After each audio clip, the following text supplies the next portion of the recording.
All right, we're ready to rock and roll. So you should be able to see everything now. Okay. Yep, looks good. All right, awesome. So even though it's officially spring, but it doesn't feel like it, we are going to change our focus. We're going to smile and think about the upcoming spring and summer and talk about some easy ways for you to refresh and spruce things up. Because, in the winter, we're like bears. We want to get into our cave, bundle up, have some heavy, comfy clothes and comforters. And then with springtime, we want to open up our windows, open up our blinds, and let that sunshine and the air in. And I think that is the goal for today. So my name is Olga St Pierre, for a lot of you that do know me. And for those of you don't, I am a licensed real estate agent by trade. And my goal is to bring you some of the information that you see on social media and internet and just make it fresh and easy and simple to understand. We work with our team in United States and Canada. Our goal is to be there along your life journey as it takes you through different stages and help you be a responsible and sustainable homeowner. So that is the goal.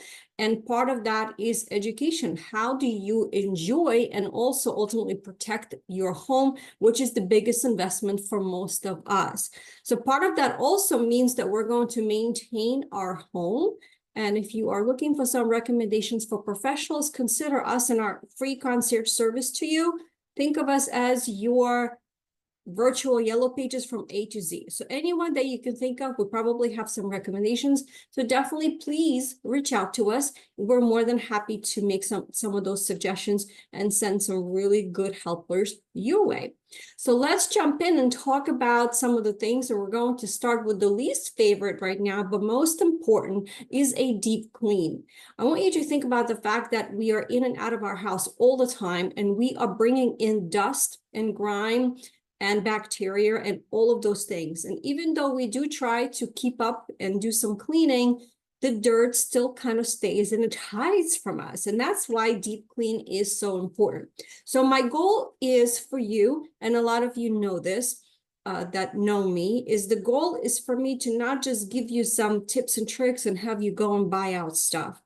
My goal is to help you understand that if you set up some systems and have certain helpers in your home at all times, it's going to make your life easier. So that way, if you go and invest in some of these products that have been tried and tested, and there's tons of reviews for them, if you have them handy, if you buy a couple of them at a time, so that way you don't have to run to the store every time you're going to be taking on these projects, that is the goal. The goal is to make your home as air-free, as inviting and fresh as possible, and do this on a regular basis because unfortunately, that's what we have to do. If I could tell you could just clean one time, wouldn't that be amazing? But unfortunately, that's not the case. So we're starting out with the least favorite, and it's a deep clean. And some of the tools that I do suggest and recommend are Magic Eraser. I love this guy. Just remember that if you're going to be using it on your walls, if you have a regular flat paint, don't use Mr. Clean on it because you're going to see the swatches and the swipes. It's really best to use it on walls that are like eggshell and satin, means that they're washable. So a couple of things to consider. Don't forget, right, is the ceiling fan blades. A lot of people forget them, but if you're using the ceiling fan in the winter, the dust is going to accumulate on it. We were just talking about this yesterday, that you need to periodically, even sometimes once a quarter, if you use it on a regular basis, you need to just go through and swipe it down. Window sills and frames, tops of refrigerator and cabinets. And you know what too I can add to it is tops of picture frames. We don't think about it when we dust them, but the top is the one that accumulates most of the dust and the grime. Definitely changing your furnace filter. It's even more critical now before the allergy season starts. You want to make sure that you are breathing in clean and fresh air. Under your bed, under your sofa, super important. Tile grout.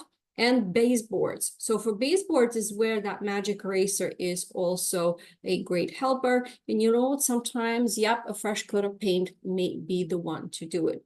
If you want to make your own tile cleaner, baking soda, hydrogen peroxide, a mild dish soap like Dawn are very, very helpful. And microfiber pads or towels are always great because they absorb, they take everything in and they keep it in because of the fabric. And then you can just toss them in a washer to wash and have it ready for next time. Number 2, yes, declutter. I took some of these tips and ideas from our Declutter class that we have every month as well, that you are welcome to sign up for. Every month we take a full hour and talk about decluttering, going from each room of the house. Yet, just think about if you're trying to do a refresher, there's just a couple of things that I would suggest here for you. Number 1, declutter does not have to be a chore or this big elephant that you think you just cannot overcome, or a big mountain. You can make it fun and you can try it as a challenge. If you want to focus on maybe one room at a time, one drawer at a time, or they have these challenges where you do something every day for like 10 minutes. So you can definitely find them online.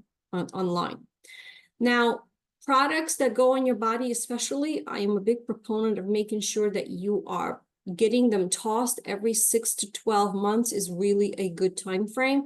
So think about makeup, lotions, potions, even perfumes. I would suggest that you only keep for 1 year and then discard them every December and then every July and get some fresh ones. Clothes. If you didn't think I wasn't gonna go there, you know I am, because it's a lot of problem for us.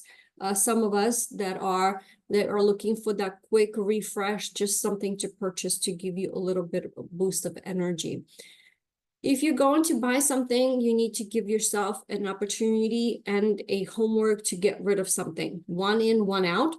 You can also try reverse hanger trick, where you're going to have all of your hangers backwards.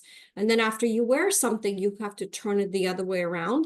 And that way, in a certain amount of time, you're going to be able to see it. If you just want to maybe test it out for 1 season, you'll be able to see which things you haven't worn. All right. So give that a try and see how that's working out. And it's also a good idea just to see what are some of the clothes that are hidden in your closet, just taking up space. Okay. Putting a donation bin inside your closet is also a good idea. If you're not comfortable just tossing things right away, throw them in that bin at the end of the month. If that stuff is still there and you're still comfortable with it not being in your officially hanging list, then that's a good opportunity for you to take it to the donations. And then have an extra storage to hide the clutter. We love different things like ottomans, boxes, baskets. You can have doors on cabinets just to make things very much tidy. I love the ottomans because not only do they serve as storage container, you can use them as an actual coffee table, right? With just putting things on top. Number 3, replace your curtains. I can't tell you how many times when we get a home ready for sale, and I always open up the curtains to get the light in, to when we're ready to do the photo shoot, to get the pictures taken of the house. And I can tell you, when I touch those curtains, there's a cloud of dust that comes out of it. We just don't think about it because we get so used to seeing them that we don't even think about it. My recommendation to you is take off your curtains and wash them at least once a year. So that's tip number 1. And tip number 2, if you're thinking to make a big impact without spending any extra money, try this elongated look to make your room look visually more appealing and bigger. So if you look at it, I don't know who taught us this rule or something to frame our windows where you put the curtains right on top of the frame. That's actually is not right. The best way to do it is where you go up and you go around the windows as far as you can, as you can see on the picture. And visually, when you look at it, just the way our eyes are built, it makes the room look so much bigger. So the rod should extend about 10 to 12 inches on each side of the window, and itself, the rod should be hung 2/3 of the distance between the window and the ceiling. And sometimes, you know what, it makes sense to go all the way up to the ceiling if you can. But just remember, if you're going to take it way up, that means that they're going to be shorter at the bottom. So just keep an eye on things if that is also important to you. Let's talk about decorating a coffee table. I already mentioned to you having that ottoman. I love it. Some of the easiest things that you can do is just have a tray on top, whether it's wood or maybe wicker or some kind of like really shallow basket, and just put a couple of trinkets on top. It does not have to be anything elaborate or specific. A plant, a shell, a couple of books, maybe a little notepad to write things in, which is what I would put because I like writing things down. But if you are on the budget, my recommendation to you is stop by a local thrift store. I guarantee you're going to be able to find some trinkets for just a couple of dollars to put on there to help you and decorate. And also keep in mind, the more trinkets you put there, the more dusting you're going to have to do. So if you're not a duster, but yet you like your things nice and tidy and dust free, then don't put a lot of trinkets. You can just put a plant and a book, and that was all you need. Let's talk about creating a statement wall. It does not have to be anything elaborate. Again, I'm a big fan of painting one wall in a room a different color. That is the easiest way for you to create a statement wall. So number one is paint. Number two, you can always do these easy peel wallpaper that you can get on Amazon. So you can do maybe something like this, like in the bathroom, or you can even do that as a backsplash in the bathrooms or in the kitchen. Okay. If you really want to get a little bit more elaborate, you can actually do this where you create a wall with some thin pieces of wood and then you paint over. Or another way to do it is you paint your door. That is your actual statement piece in your entryway. It may not be a wall, but it's an actual door. So here you can see the befores and afters, where it went from your traditional white to a really nice dark slate color that really speaks volumes in a statement. Next up, let's talk about investing in a new rug or adding an area rug. I can tell you that it makes a huge difference when you're trying to do that accent piece. So if it's not going to be in the walls, you can always do it with your floor. Now, I don't recommend you putting a rug on top of the carpet. It really is better if you have hardwood floors or laminate floors to make that statement. So I have some suggestions here for you. I love tucking things in under the couches and also under the bed. And here, just wanted to give you some general ideas of what the interior designers recommend on how to do things depending on how the furniture is positioned in the room that you want to target. So here are some ideas for your family and living room. And then here are some ideas for the sizes of the rugs, depending on the size of your bed and also how big your room is going to be, because you don't really also want to fill the rug for the whole room. You want to make that as a statement piece where you can still see some of the flooring. I had really good success with finding nice rugs on Wayfair. So wayfair.com is one of my favorite websites where you can buy things for free. And what I ended up doing is the last rug I bought, it was an outdoor rug, which means that it could easily be washed. It's like, it's a really nice sturdy material, but I ended up using it in the dining room because of the fact that it was very easy to clean. So don't think that you can't bring the outdoor rug in if you really maybe like the way it's finished and also the way it looks. That was kind of my reasoning behind for bringing the outdoor rug and using it in the dining room. Next up, I already mentioned to you, we are not in the cave anymore. We can now shed our blankets and some of our heavier pillows. My suggestion to you is to either wash your blankets or at least run them through a hot air cycle in the dryer, because the blankets do get dirty, especially if you have some of your fur kitties that love to sleep with you. Then it's even more important for you to wash them and then put them in a nice zip up bag with a fresher in there, like a cedar wood or something natural, and then store them. But make sure that you store them in the area where it doesn't get damp. Otherwise, that dampness is going to saturate and come through the bag. So here, let's swap out our dark and heavy comforters, do some lighter blankets, some lighter colors. We're talking about some white, if you just want a nice palette to be able to then create some accent pieces that you can use, like pillows. And then we're talking about maybe some subdued neutrals for kind of like a soft and calming feel. So I have some pictures here as ideas for you. The least expensive way you can do it is get some fresh pillows, or if you already have some pillows, you can grab some really great pillow sham covers right on Amazon. They come with a zipper, and then you could get some ones that you can replace and swap out depending on the season. That's what I prefer to do, because if the pillow itself is in good shape and you just want to have a different look to it, you can use the pillow as kind of like your base, and then you just get different colors depending on the season. Hanging a mirror is another great way to spruce up a room. And that could be done not just to spruce up for the spring and summer. You can do this for many different spaces to also create an illusion of more space. That is 100% one of the least expensive ways for you to create more visual space, besides the curtains that I already mentioned to you. One of the easiest ways to do is to put up a mirror on your fireplace, or maybe hanging up somewhere by the entryway, so that way that mirror kind of highlights and illuminates either the window or the space that is across the way. So I truly love it. You can get some really inexpensive mirrors at Home Depot, Walmart, or Amazon that you can use for different things. And then, of course, if you want to go down the rabbit hole of how you can create a whole mirror wall, there's tons of different options and ideas. And of course, I included here one for you where you can get some inexpensive mirrors at Walmart.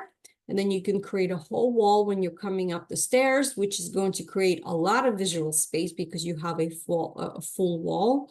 And voila, you'd actually have a nice big mirror wall. Okay, because that's what this person, they were kind of trying to play around with different ideas, and that's exactly what they got. Reupholster or paint a piece of furniture. I'm a big believer of trying to use what you have, especially if the furniture that you have is older, which means it's good quality, it's maybe 100% wood.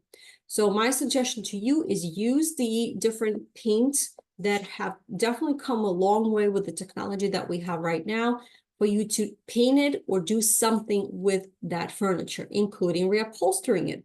So reupholstering, it's one of my favorite ways also to dress up maybe the fabric on your dining room chairs that's seen better days. Very easy to do. You purchase the fabric that you're looking for, you cut to fit, and then you can just fold it and then use a staple gun to attach it under. One of the easiest projects that I have ever done when I was, when my husband and I just started our lives together, and we got a hand-me-down dining room set, and I really hated the dining room chair cushions. They were just ugly color. So I went to Joann's and I bought a really pretty fabric that I really liked. And that's exactly how I reupholstered my chairs. And we've had that dining room for a very long time before we parted ways with it. And painting, also very easy. There's tons of different finishes and companies that have really great paint. Some of the pioneers and lovers of repainting furniture love a brand called Annie Sloan, as well as Americana Decor. They just have different types of paints and waxes and fancy things that you can do with furniture. So definitely check it out, and you can make a really fun project out of a weekend doing something like this. And as you could say, if you're looking for maybe to lighten up your space, the way to do it is take some of your darker furniture and paint it into a lighter color. You can even go pastels, or you can do a classic timeless white or beige, and it's going to look amazing. All right, let's work on some ideas for brightening up your outside space. We're all going to get started on it very soon. Home Depot and Lowe's are starting out with some of their mulch and flower specials, and I'm actually looking forward to it. We just need for the rain to stop, but the rain is needed for all of the greenery to kind of start going. So tip number one of the easiest ways for you to spruce up your exterior is to paint your front door. I absolutely love it. And here is where I encourage you to not be conservative, but really show your imagination and show your love of colors. As you can see, I have a ton of different pictures for you here. The purple one is actually from one of my clients. She asked me, Olga, you know I love purple. She does. She's a big lover of purple. And she asked me, she's like, do you think it's going to be too much if I paint my front door purple? And I said, Stephanie, I said, go to town. I said, please do. And she does. So every time I stop by and visit her, I actually smile because I know that when she comes to home to her own front door, she loves it too because it makes her happy because it is her favorite color. So think about what your favorite color is and go to town. It doesn't take that much to paint the front door. You don't even have to take it off the hinges. You just have to carefully tape everything because you don't paint the hinges themselves or the screws, but you can see how much of a difference a nice, pretty color makes to your interior. So, and if you do decide to go the classics, you can go from white to black or the other way around, and you can really dress things up with some hardware, new lighting, and some flowers in the front. All right, I have some tips here for you. So Better Homes and Gardens, the magazine, is famous for their little suggestions and blueprints for a garden. And I love that because, you know, a lot of us sometimes we just don't know how to do it. And we always think that planting in the straight line down is the best way. Well, guess what? I'm happy to tell you that we found those plans and we're going to be sending them out if you are on our e-newsletter list. And you just take the advice and plant just exactly how it's listed here. And you're going to have a beautiful perennial garden that comes back every year. I absolutely love how this looks. It's a burst of different heights and different colors, and it looks amazing, and it's very easy to do. And it's all of the flowers and the plants that we have right here in our area. So I encourage you to do the same, and let's compare pictures. I'm going to try this in just a small area of my backyard, and then we're going to compare and let's see how it looks. So here's a game plan here for you. As you can imagine, you have homework to do after this workshop. So this is one of your things that you need to do and make plans for. Updating your outdoor fixtures and furniture. Here again, painting to the rescue. We absolutely love Rust-Oleum, and I can tell you that my husband used the black one, the metallic one, on our metal furniture. We did this back in, I believe it was in 22, where he took his time. And yes, this is only for those people that have the patience, which is not me. So that's why my husband did it. He painted our outdoor furniture using the black all-in-one color. It was matte. And I'll tell you what, after that, our set looked like it was absolutely brand new. And the cost of it was $8 for one can of spray paint. So it was amazing. Now you can do all kinds of colors. You can also spray your outdoor light fixtures. You can spray your fabric cushions. You can do tons of different things, and this is why Rust-Oleum brand is so awesome. So if you want to check out the colors and the finishes and other things that they offer for your outdoor projects, definitely head over to Home Depot and take a look and see the array of things. And if you really want to go down the rabbit hole of what you can do with Rust-Oleum, find them on Instagram or another social media channel, and they're going to give you a million of different ideas to do this spring and summer.